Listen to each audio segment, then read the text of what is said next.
And we're back on Second Street talking with Dr. Brian Day, and he's the author of a new book, My Fight for Canadian Healthcare. Um, Dr. Day, I want to just pick up where we left off. We were talking about this court challenge, this law that's brought in BC. If I can summarize this correctly, and correct me if I'm wrong with any of this, but basically you founded the Canby Surgery Center in British Columbia. Things seem to be going well. This is starting in 1995. People are allowed to use your services if they don't want to use the public system. And the government kind of comes in and brings in legislation to put a halt to that. Is that essentially what happened? So then you go to court to try and basically allow patients in BC the right to choice between using the public system and using private options, if I got that right? Yes, I mean, as you know, in 2005, the Charlie decision gave that right to Quebecers, that they were allowed to purchase and obtain private health insurance.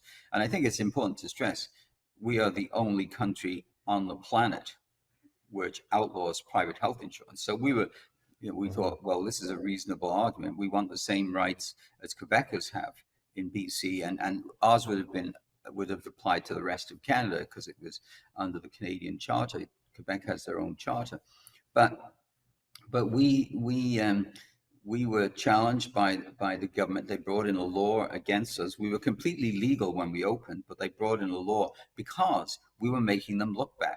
You know, the trouble with a monopoly is if you they when they had a monopoly, patients just accepted, well, this is how it must be.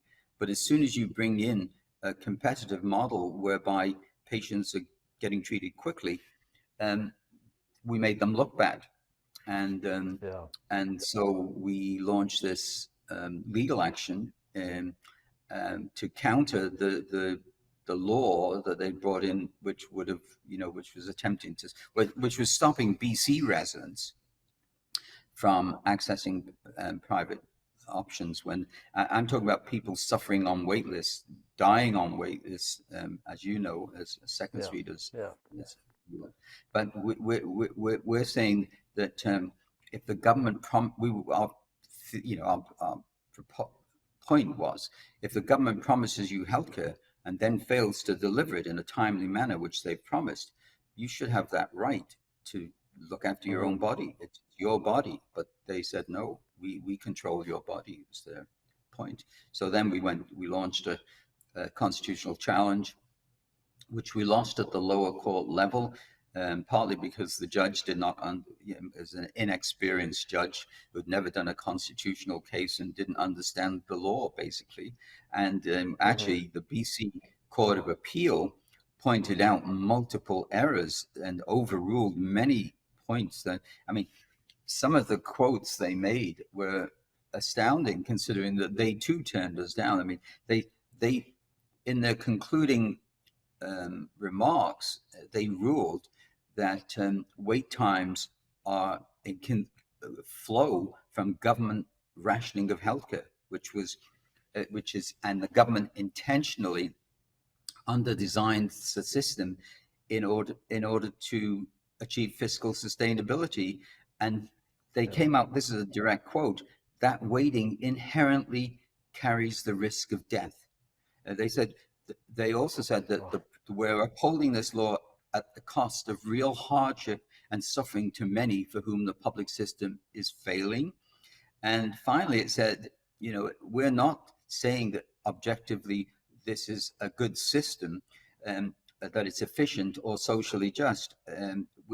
That's beyond our mandate and our expertise. In other words, they were deferring, and what I consider it to be cowardly deferring, to the highest court in the land, which was the Supreme Court of Canada.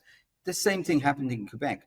In the Charlie case, they lost at the two provincial court levels, but then the Supreme Court of Canada heard the case and ruled in favor of the plaintiffs against the government. In our case, of course, the Supreme Court of Canada, again, and 8 or more judges have said this to me, they acted in a cowardly manner.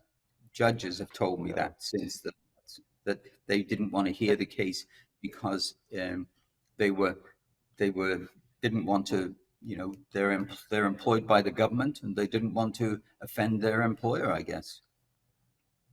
It was surprising as an outside observer to see that someone could spend 13 years in court on such an important matter, get all the way up to the Supreme Court to challenge something that the Supreme Court gave to Quebecers and say, well, we want this in BC, and for the Supreme Court to just ignore that case.